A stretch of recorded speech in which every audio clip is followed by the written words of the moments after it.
Welcome to the Ignition News. We love to have you here, but remember to follow us on your favorite podcast platform. Click that like button, that subscribe button, and leave a comment below. It's going to be a great show. Welcome to the Ignition News. Let's get busy with the truth.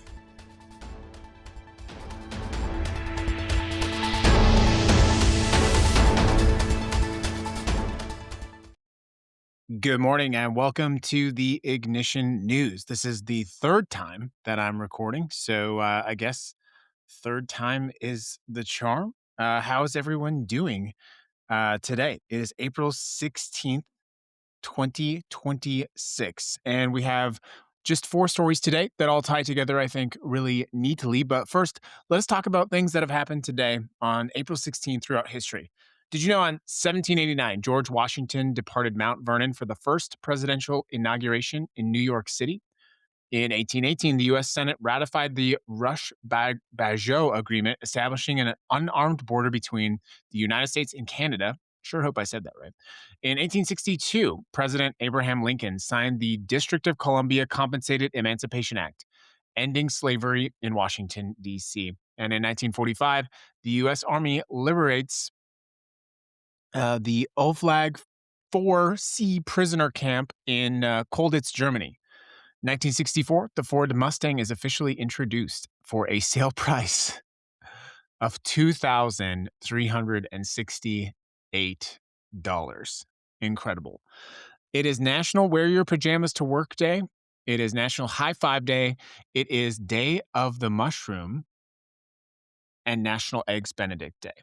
Happy birthday to Charlie Chaplin, Selena, Bill Belichick. I don't know.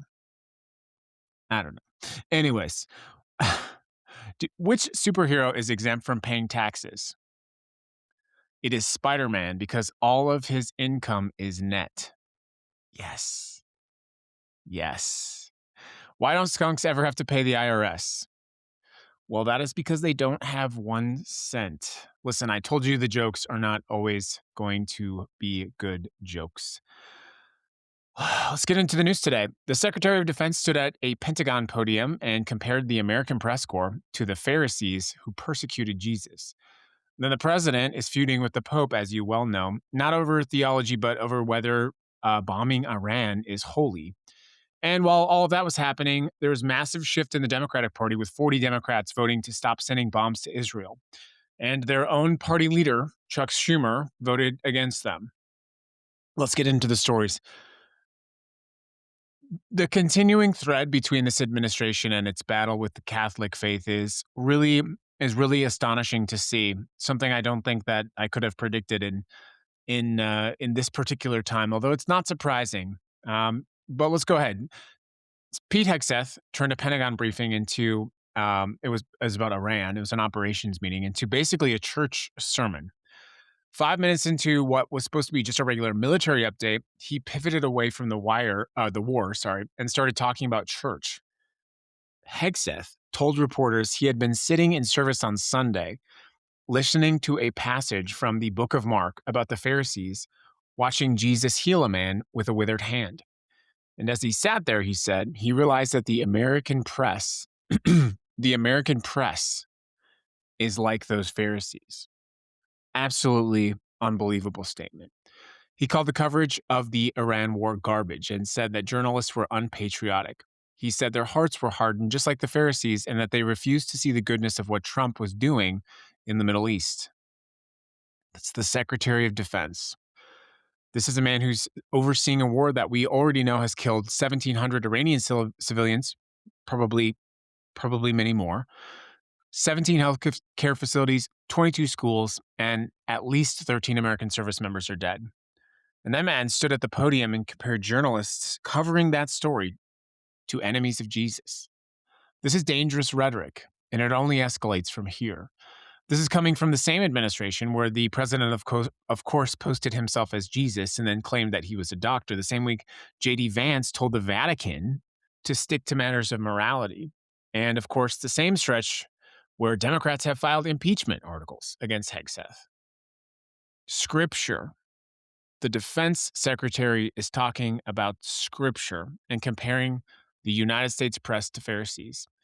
It's hard to imagine a more outrageous assault on the First Amendment in a country whose principal founding was on the freedom from and freedom for religion.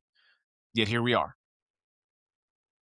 Of course, in kind of a similar story, Pope Leo is not backing down.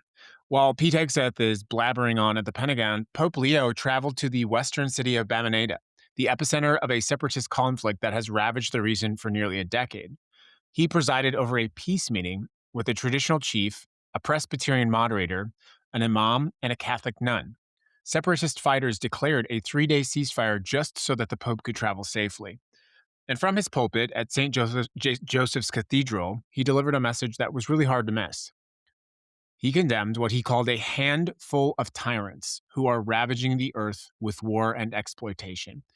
He said the masters of war pretend not to know that it takes only a moment to destroy, and often a lifetime is not enough to rebuild. And then he went further. He said, "Woe to those who manipulate religion and that the very name of God for their own military, economic, and political gain, dragging which is sacred into darkness and filth." This is an amazing contrast from the first story.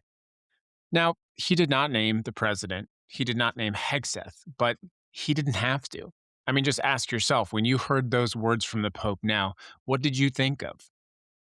This is, of course, a pope who has spent weeks publicly opposing the Iran war. He wrote on social media that God does not bless any conflict and that the disciples of Christ are never on the side of those who drop bombs. The president responded by calling him weak on crime and posting an AI image of himself as Jesus. This is very serious, and it is easy with this constant fire hose to kind of think that this is just crazy talk from a 79-year-old man who's cognitively declining. But we're inserting religion into American politics at a degree to which, even though this country has always been fundamentally sort of pivoted by religious conversation in our politics, this is a new level, and we can't ignore it. Let me tell you exactly why. Our next story. The Trump administration just canceled $11 million in funds with Catholic charities. The contract funds shelter and provide foster care for unaccompanied migrant children. It's been in place for 60 years, going back to Operation Pedro Plan, where the church helped care for thousands of Cuban children sent to the United States. The official reason is that the administration says the number of unaccompanied minors in federal care has dropped from a peak of 22,000 under Biden to about 1,900 now. So they say the program is not needed, but the timing is very different. It comes in the middle of this public brawl between the president and the first American pope. Archbishop Thomas Wensky called the decision baffling. He said the U.S. government has abruptly decided to end more than 60 years of relationship with Catholic charities in the Archdiocese of Miami. He pointed out that their track record in serving vulnerable children is unmatched and that the program has been recognized as a model for the entire country.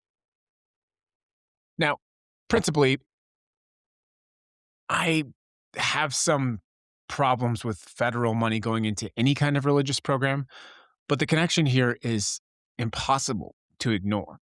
Retaliation against a religion. This is a very slippery slope we find ourselves on. And I think it's easy to look at this and say this is just craziness. But we are on the precipice of a fundamental conversation about what kind of country we want to be and what kind of country we're going to allow this administration to make us. But it's not just the Republicans. While all of this was unfolding, something pretty historic was happening on the floor of the Senate. Senator Bernie Sanders forced votes on 2 resolutions to block $450 million in arms sales to Israel. Bulldozers. Think about that for a minute, why Israel needs to buy bulldozers from America. 1,000-pound bombs and military equipment. This is the kind of hardware that the government in Israel has been using to commit documented war crimes in Palestinian territories, Lebanon, and Syria. And it was remarkable. 40 Senate Democrats voted to block the bulldozer sale. 36 voted to block the bombs. That is a new high watermark. That is a supermajority of the Democratic caucus saying enough is enough. This resolution still failed because every Senate Republican voted against them. Chuck Schumer, the Senate Democratic leader, voted against both resolutions. he broke with more than 85% of his own caucus and the vast majority sentiment of the U.S. Democratic Party. Ro Khanna said it best. He said, "Mr. Schumer, you are out of touch with the base of this party and your own caucus. Step aside." And he is right. The Democratic base is overwhelmingly supporting restricting military aid to Israel. 40 of 47 Democrats just voted that way, and the party's leader can't even bring himself to stand with them. Ed Markey said a vote to approve arms sales to Israel at this time would be seen as a message of approval for Trump and Netanyahu's dangerous war against Iran. The arms pipeline and the Iran war are the same fight, and Schumer is on the wrong side. Here's the thread that runs through all of this. You have the Secretary of Defense using scripture to attack journalists, the president posting AI images of himself as Jesus while attacking the Pope, pulling funding from a Catholic church, and then a massive shift in the sentiment with the Democratic Party. I think the one clear thread through all of this is we stand on a precipice of deciding how much religion will control the future of this country, not just for the next year or 10 years, but probably for the rest of your adult lifetime. Are we going to be a country shifted into essentially some kind of religious war for the purpose that I don't even think those inflicting that war really understand? Who is in control and why are they pulling these levers this way? These are the questions that we need to ask ourselves, especially in a country principally founded on the separation of church and state. What are we doing? But I have to tell you that, as I've shared with you before, in my understanding of building up the fight against Christian nationalist authoritarianism, I have spent a lot of my time learning about religion. And it is indeed the peacemakers who are blessed. It is indeed the overwhelming sentiment of every organized religion that the peacemakers are blessed. And so I think it's easy when you understand the doctrines of faith, whether that is Christianity, Islam, Judaism. Using religion to justify a war simply makes no sense. Educating ourselves about this and holding people accountable is the only path that we have. This is the Ignition News. It's April 16th. Stay lit.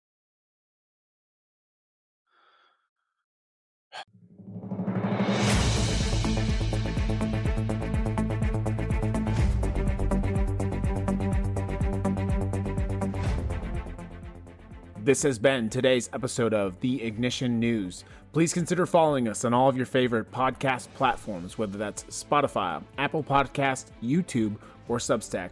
We're here to deliver to you unfiltered, uncensored news. Let's get busy with the truth on The Ignition News.